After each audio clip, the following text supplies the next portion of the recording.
Avez-vous déjà mis les pieds dans une église, regardé autour de vous et senti que quelque chose ne correspondait pas à ce que votre âme attendait?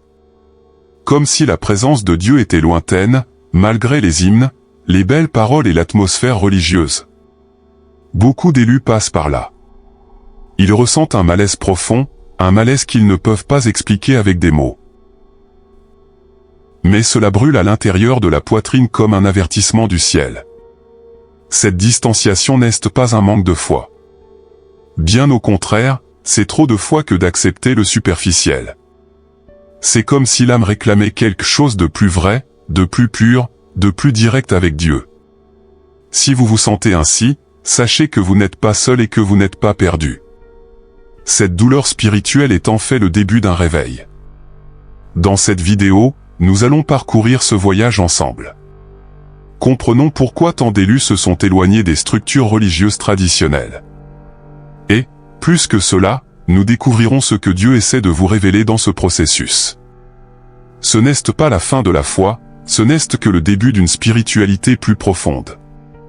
Restez avec moi jusqu'à la fin, car cette conversation peut allumer en vous quelque chose qui dort depuis longtemps. Peut-être comprenez-vous aujourd'hui que ce que vous appelez une crise est en fait le fait que le ciel dit le temps est venu de se connecter directement avec moi. Il y a des gens qui entrent dans l'église et se sentent plus seuls que lorsqu'ils étaient à l'extérieur. Ce n'est pas un manque de foi, ni une rébellion. C'est juste que, pour certains, l'environnement qui devrait être plein de présence divine ressemble plus à une mise en scène. L'esprit ressent, même si l'esprit ne comprend pas. Et c'est ce sentiment qui commence à révéler que quelque chose n'est pas à sa place. Les élus ont une sensibilité différente. Ils se rendent compte de ce que beaucoup ignorent, que la flamme qui devrait réchauffer les cures est déjà éteinte sur de nombreux autels. Même avec la foule, ils ressentent un vide. Ils ne peuvent plus prétendre que tout va bien alors qu'ils savent, dans leur cure, qu'il y a un manque de vérité. Et cela les inquiète profondément. Il ne s'agit pas de critiquer les gens, il s'agit de ne plus être capable d'accepter un système où la performance pèse plus lourd que la présence. La louange peut être belle, la prédication bien construite, mais si le ciel n'est pas là, l'esprit pleure en silence. Et les élus ne peuvent pas l'ignorer. Ils savent quand Dieu s'est retiré, même si d'autres applaudissent encore. Ce malaise est, en fait, une vocation.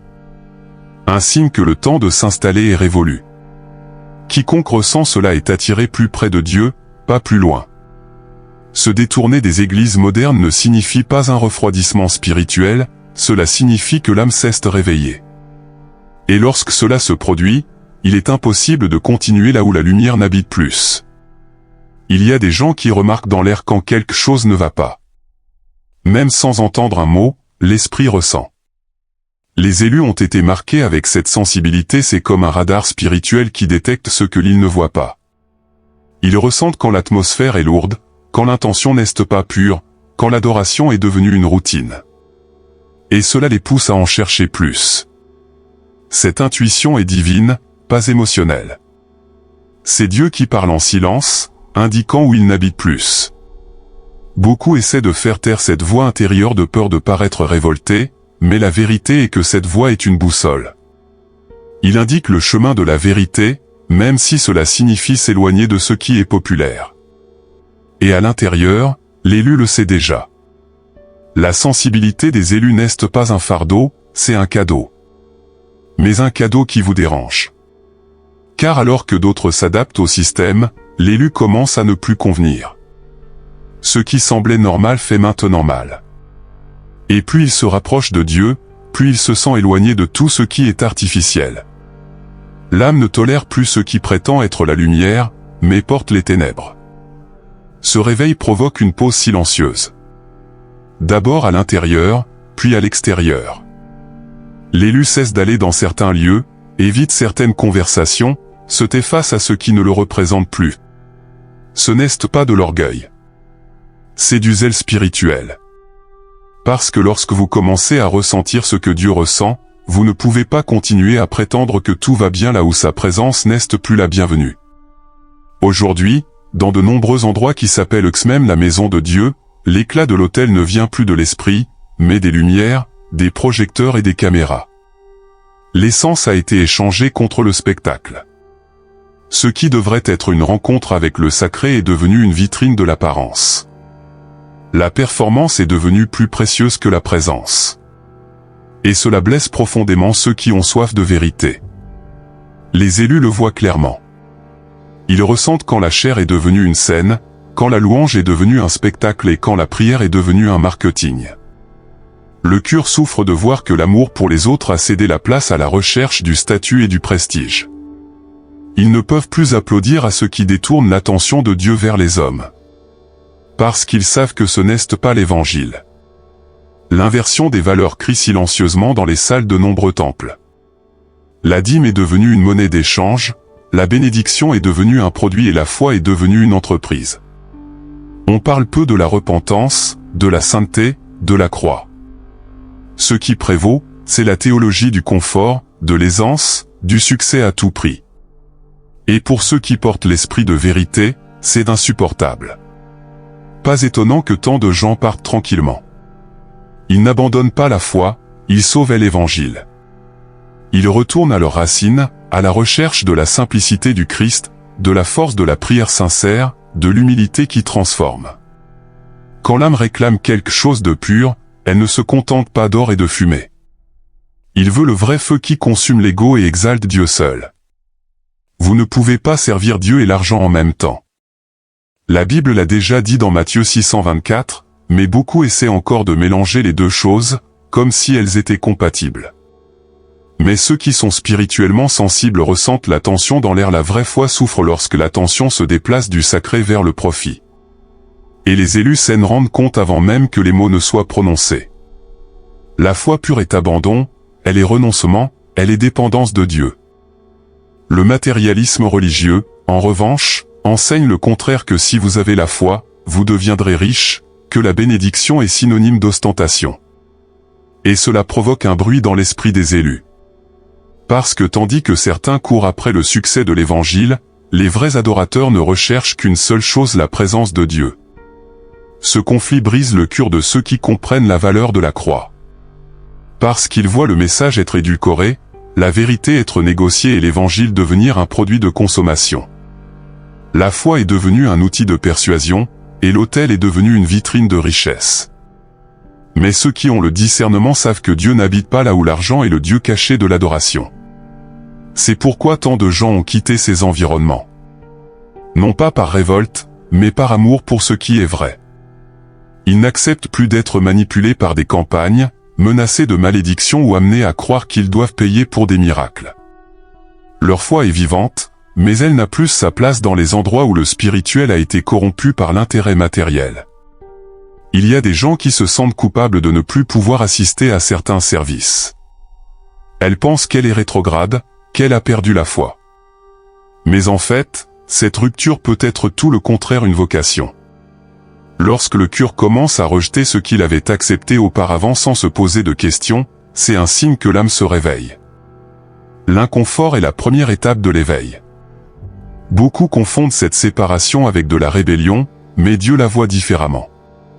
Il sait quand le navire est mis à part pour quelque chose de plus grand. La rupture fait mal, oui, parce qu'elle perturbe les vieux liens, les routines spirituelles et même les amitiés de plusieurs années. Mais, en même temps, elle révèle que le temps est venu de mûrir, de sortir de l'enfance spirituelle et de marcher plus profondément. L'esprit des élus commence à discerner qu'il n'a plus besoin de béquilles pour marcher avec Dieu. Cette foi ne dépend pas d'une structure fixe, mais d'une flamme qui brûle à l'intérieur. Lorsque cela se produit, le temple extérieur ne suffit plus, parce que Dieu a commencé à construire le temple en vous. Et cela change tout. Cette rupture est, en fait, une consécration. C'est comme si le ciel disait: vous êtes prêts pour quelque chose de plus grand. Ce n'est pas la distanciation, c'est le réalignement. Ce n'est pas une perte de la foi, c'est une purification de la foi.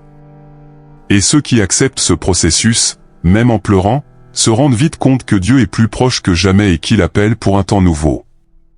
Après la rupture, vient le silence. Mais ce n'est pas un silence de vacuité, c'est un silence rempli de la présence de Dieu. C'est alors que les élus découvrent quelque chose de précieux qu'ils n'ont pas besoin d'intermédiaire pour entendre la voix du Père. La prière devient plus vivante. La méditation apporte des réponses que les sectes n'apportaient plus. Et la communion se fait même dans la pièce sombre, à genoux sur le sol. Cette recherche directe est simple mais puissante. C'est le cure qui parle au Créateur sans formule toute faite, sans mise en scène. C'est l'âme qui s'ouvre sans masque, parce qu'elle sait qu'elle est devant celui qui voit tout. Dieu honore ce genre de rencontre. Il se manifeste là où il y a la vérité, même s'il n'y a pas de micro, de chair ou de foule. Parce qu'il aime le secret. Les élus découvrent que la voix de Dieu ne crie pas, elle chuchote. Et ceux qui s'arrêtent pour écouter, commencent à comprendre des choses qui semblaient autrefois déroutantes. La Bible prend une nouvelle vie, l'esprit devient plus sensible et les réponses commencent à venir de manière inattendue. C'est dans cette simplicité que le lien se renforce. C'est dans cet espace intime que la foi grandit vraiment. C'est dans ce lieu secret que naît la force de ceux qui marchent avec Dieu. Il ne s'agit plus de regarder la foi des autres, mais de vivre son propre voyage avec le ciel. Et ceux qui en font l'expérience ne peuvent plus revenir en arrière. Parce que lorsque vous goûtez à la présence de Dieu sans filtre, sans spectacle, sans distraction, tout le reste perd de son éclat. Rompre avec un système religieux est l'une des décisions les plus difficiles que l'on puisse prendre. Il ne s'agit pas seulement de ne pas aller à un endroit, il s'agit de laisser derrière soi une partie de sa propre identité. C'est faire face aux regards tordus, aux questions difficiles et au silence de ceux qui ne comprennent pas. Il s'agit de faire face à la peur de faire des erreurs et, en même temps, à la certitude d'entendre la bonne voix. La déconstruction spirituelle ne vient pas avec un manuel. Chaque étape est un défi. Vous commencez à remettre en question tout ce qui semblait autrefois sacré. Les prières mémorisées n'ont plus de sens. Les règles rigides sonnent creux.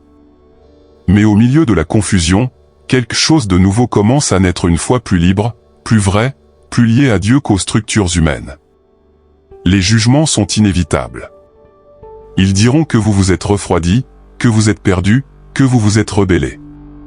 Mais Dieu connaît le cure. Il sait que, derrière cette distanciation, il y a une volonté profonde de vivre quelque chose de plus réel. Et ceux qui restent fermes, même en entendant les critiques, sont polis pour quelque chose de plus grand. Parce que la foi qui survit à l'abandon est celle qui devient inébranlable. Peu à peu, la douleur laisse place à l'authenticité. Vous découvrez qui vous êtes vraiment en Dieu, sans les étiquettes, sans le poids de l'accusation, sans la culpabilité qui vous paralysait autrefois. Et dans ce processus de déconstruction de ce qui n'est pas venu de Dieu, vous trouvez enfin ce que vous avez toujours cherché, la vérité qui vous libère, la paix qui reste et la spiritualité qui transforme de l'intérieur. Tout commence dans le silence, dans le cure. Personne ne voit, mais Dieu est à l'œuvre là-bas. Il change votre façon de penser, nettoie votre vision, guérit de vieilles blessures. Et lorsque cette transformation se produit de l'intérieur, elle commence inévitablement à se manifester à l'extérieur. Aucun effort, pas besoin de prouver quoi que ce soit à qui que ce soit. La lumière intérieure commence à briller. La personne qui est passée par le feu de la déconstruction en revient différente. Il ne parle plus comme avant, il ne réagit plus comme avant, il ne vit plus des apparences. Et ceux qui observent de l'extérieur se rendent compte qu'il y a quelque chose de différent là-bas. La présence de Dieu est venue habiter. Et cette présence déborde naturellement dans les gestes, dans les mots, même dans le silence. Les élus n'ont pas besoin de lever des drapeaux pour montrer qu'ils sont spirituels. Ils vivent, tout simplement. Sa paix trouble les inquiets, sa foi ferme ébranle les sceptiques. Parce que la véritable transformation n'a pas besoin d'être sous les feux de la rampe.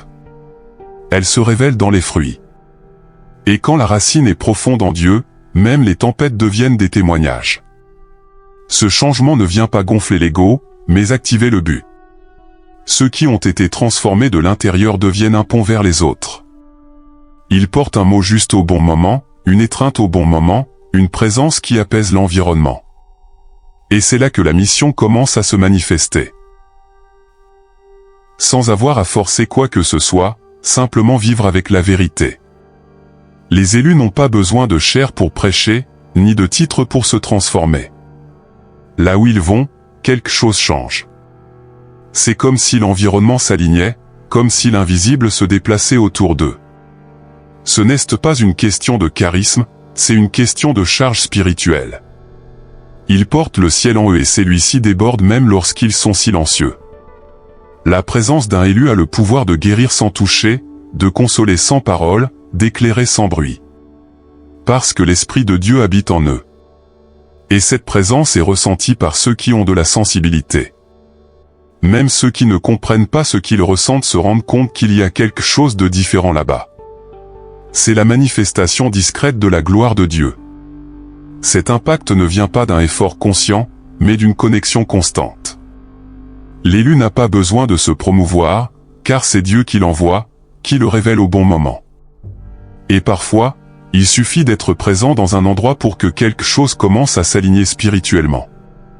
Parce que là où il y a une vraie lumière, les ténèbres sont troublées. Le monde a soif de cela, des présences porteuses de paix, de vérité, de discernement. Et chaque élu, lorsqu'il est aligné avec le ciel, devient cette présence. Il peut être un ami, un voisin, un étranger, mais là où il arrive, Dieu l'accompagne. Et c'est déjà le début d'une grande mission. Les élus n'étaient pas appelés à vivre une vie ordinaire. Il y a quelque chose en eux qui palpite différemment, une urgence dans l'esprit, une voix intérieure qui n'est pas silencieuse. Ils ne peuvent pas se conformer au monde tel qu'il est. Ils ont le sentiment d'être nés pour plus guider, guérir, inspirer. Non pas avec des mots répétés, mais avec une vie alignée sur la volonté de Dieu.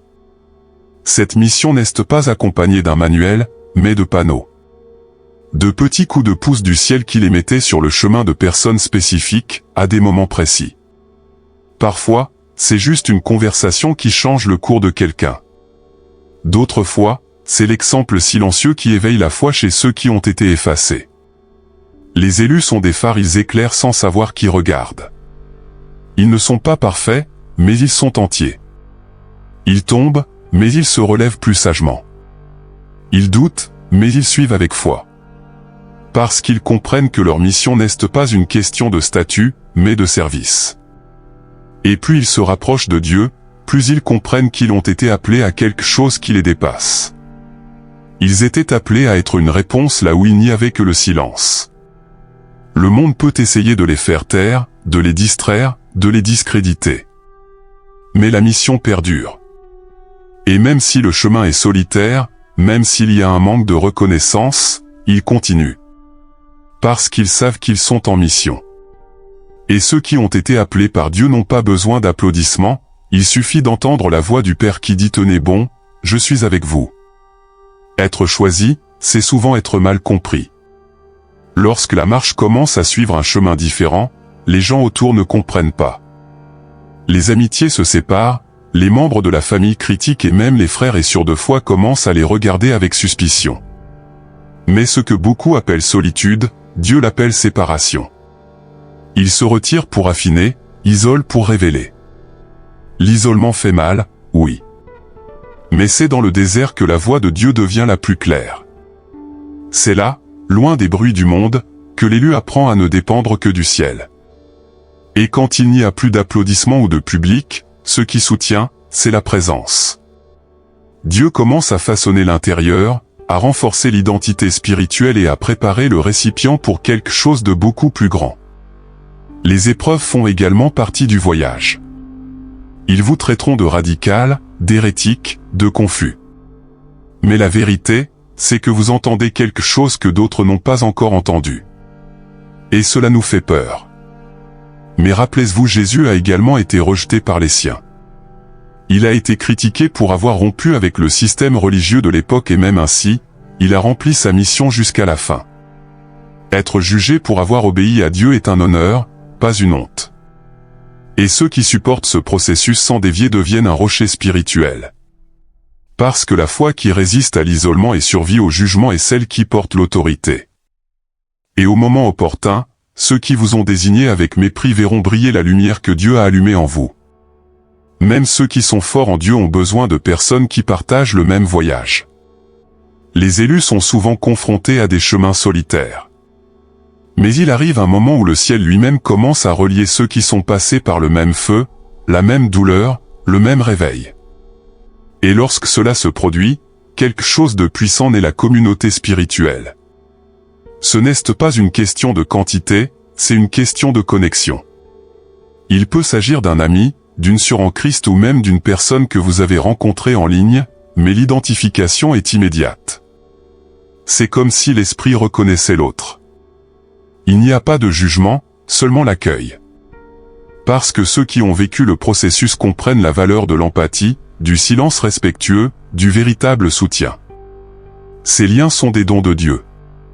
Des ponts spirituels qui soutiennent dans les jours difficiles et célèbrent par des réalisations invisibles. Un groupe d'élus alignés n'est pas seulement une rencontre, c'est une mission collective. Ensemble, ils prient, discernent, intercèdent et se fortifient mutuellement. Et même s'ils sont éloignés physiquement, le Saint-Esprit les unit dans un but. Personne n'était appelé à tout porter seul. Même Jésus avait son peuple autour de lui. Et vous trouverez aussi les vôtres, des gens qui parlent le même langage spirituel, qui vibrent avec les mêmes vérités, qui marchent sur la même fréquence. Parce que lorsque les élus s'unissent, l'enfer tremble et le ciel se manifeste avec encore plus de puissance. Il arrive un moment où tout semble s'effondrer. Les portes se ferment, les réponses ne viennent pas, et même l'espoir semble disparaître de l'horizon. Dans ces moments-là, l'esprit se fatigue et le corps s'affaiblit. Mais c'est là que la foi se révèle comme une ancre.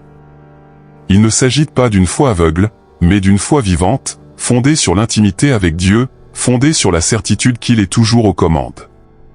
Les élus font face à d'intenses tempêtes. Non pas parce qu'ils sont perdus, mais parce qu'ils sont en train d'être préparés. Et c'est dans ces vents contraires qu'ils apprennent à faire confiance à l'invisible. La prière devient refuge. La méditation devient une respiration. Même au milieu du chaos, il y a une voix intérieure qui dit « Calmez-vous, je suis là ». Et cette voix le soutient. La foi, dans ces moments-là, ne consiste pas à tout comprendre, mais à demeurer. C'est fermer les yeux et marcher même sans voir le sol. C'est faire confiance même lorsque les circonstances nous disent le contraire. Et ceux qui traversent cela avec un cœur ferme, en ressortent de l'autre côté plus forts, plus matures, plus pleins de présence. Parce que la foi éprouvée est la foi qui mûrit. Ces tempêtes ne viennent pas pour détruire, mais pour raffiner. Ils montrent qui fait vraiment confiance et qui ne crée que lorsque tout se passe bien. Et les élus, même en tombant, se relèvent. Même en pleurant, ils adorent ça. Même en saignant, ils continuent. Parce que leur foi n'est pas une émotion, c'est une décision spirituelle, une racine plantée en plein cœur de Dieu. Rien dans sa vie n'était pour rien. Ni douleur, ni silence, ni désert. Chaque déchirure avait un but. Chaque perte cachait une délivrance. Chaque départ était une protection. Les élus ne marchent pas par hasard, ils sont guidés par un plan qui n'a souvent de sens qu'à l'avenir. Mais même sans comprendre, ils continuent. Parce que l'esprit ressent l'appel. Le parcours des élus est marqué par des processus intenses. Il y a une purification qui fait mal, une lapidation qui sculpte le personnage. Dieu enlève l'excès, affronte l'ego, réaligne le cœur. Et plus vous vous abandonnez, plus il vous révèle. Ceux qui endurent cette préparation, même sans applaudissements, sont forgés pour porter la gloire, et non la vanité. Le but ne vient pas quand vous vous sentez prêt, il vient quand Dieu décide que c'est le moment. Et souvent, cela se produit lorsque vous pensez que vous n'avez plus de force. Mais c'est là qu'il agit, parce que son vide se remplit du ciel. Les élus n'ont pas besoin d'être parfaits, ils ont juste besoin d'être volontaires. Parce que Dieu n'utilise pas les plus préparés, il prépare les plus disponibles. Vous n'êtes pas brisé, vous êtes moulé. Chaque étape de votre voyage fait partie de quelque chose de beaucoup plus grand que vous ne le pensez. Et au bon moment, tout se mettra en place. Ce qui semble aujourd'hui être de la confusion, demain sera un témoin. Parce que les élus ne vivent pas pour eux-mêmes, ils vivent pour accomplir le plan que le ciel a écrit avant leur premier souffle. Et maintenant, dites-moi qu'avez-vous ressenti en écoutant ce message? Combien de fois avez-vous essayé de vous intégrer là où votre âme n'appartenait plus? Combien de fois avez-vous ignoré l'inconfort juste pour ne pas vous sentir différent? Eh bien, vous savez, ce malaise a toujours été le fait que Dieu essayait d'attirer votre attention. Il ne vous a pas éloigné de l'Église, il vous a rapproché de lui. Peut-être était-ce-vous au milieu du processus. Toujours confus, toujours à court de références. Mais respirez. Vous n'êtes pas perdu.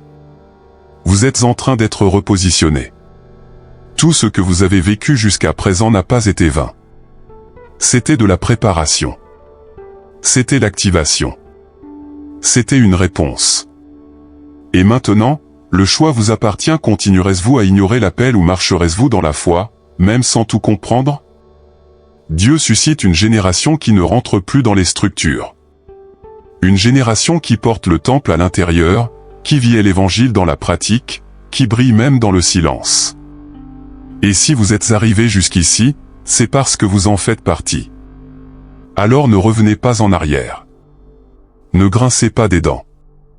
Ne vous excusez pas d'être différent. Vous avez été mis à part avec un but. Si ce message vous a touché le cœur, partagez-le avec quelqu'un qui a aussi besoin de l'écouter. Abonnez-vous à la chaîne, activez la cloche de notification et laissez dans les commentaires ce que l'Esprit vous a dit aujourd'hui. Poursuivons ce voyage ensemble, car les élus ne marchent jamais seuls, ils se reconnaissent par l'Esprit.